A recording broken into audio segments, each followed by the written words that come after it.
எதுக்காக ஒரு ஒரு ஹீரோ ஃபைட் பண்றாருங்கிற பொறுத்து கரெக்டான சீக்வன்ஸ் உங்களுக்கு அமைஞ்சிருச்சுன்னா ஹீரோ சண்டை பண்ணணும் செய்யலாம். ஒரு அரை விட்டாவே போதும், தியேட்டர்ல கிளாப்ஸ் இருக்கும். ஓகே, அந்த அந்த மூடு நீங்க பில்டு பண்ணுங்க. இப்போ பாஷா பாத்தீங்கன்னா ஏன் அந்த இன்டர்வல் பிளாக் இன்ன வரைக்கும் பேசப்படுதுன்னா 3 ஃபைட் லீடுக்கு ஃபைட்டே பண்ண மாட்டாரு. கரெக்ட்.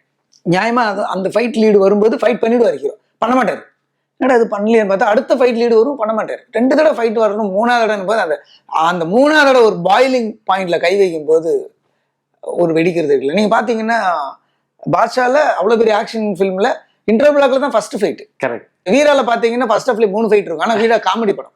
ஓகே. அதனால வெறும் சண்டை இருக்குங்கனால ஒரு ஆக்ஷன் ஃபிலிம் ஆயிடாது. நீங்க துப்பாக்கியில எடுத்துட்டீங்கன்னா ஃபர்ஸ்ட் ஹாஃப்ல சண்டையே கிடையாது. கரெக்ட். அவ்வளவு சீக்வன்ஸ் இருக்கும். நீங்க துப்பாக்கியில 12 மேன் ஷூட் அவுட்னு இருக்கு, அதெல்லாம் மாஸ்டரே எடுக்கல.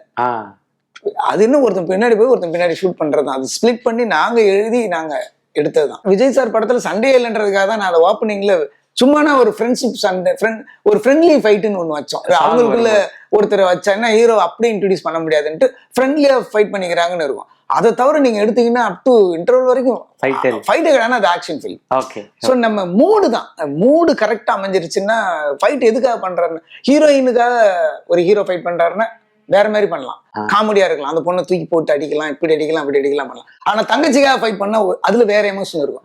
அம்மாவுக்காக ஃபைட் பண்ணா அது தொதுக்கம் இருக்கு. அம்மாவுக்காக ஃபைட் பண்ணும்போது ஹீரோ காமெடி பண்ண முடியாது. ஸோ ஒரு ஃபைட்டுங்கிறது வெறுமனே அப்படியே கம்போஸ் பண்ணிட்டு வந்துட முடியாது.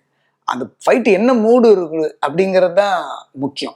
ஸோ அது நீங்க உங்களுக்கு ஸ்கிரிப்ட் டிசைட் பண்ணிடுச்சுன்னா அது அந்த ஆக்ஷன் ஒர்க் அவுட் ஆகும். அந்த ஆக்ஷன் ஒர்க் அவுட் ஆயிடுச்சுன்னா ஒரு ஹீரோ ஆக்ஷன் ஹீரோ ஆயிடுவாங்க. ஆக்ஷன் ஹீரோ நெக்ஸ்ட் லெவலுக்கு போவாங்க.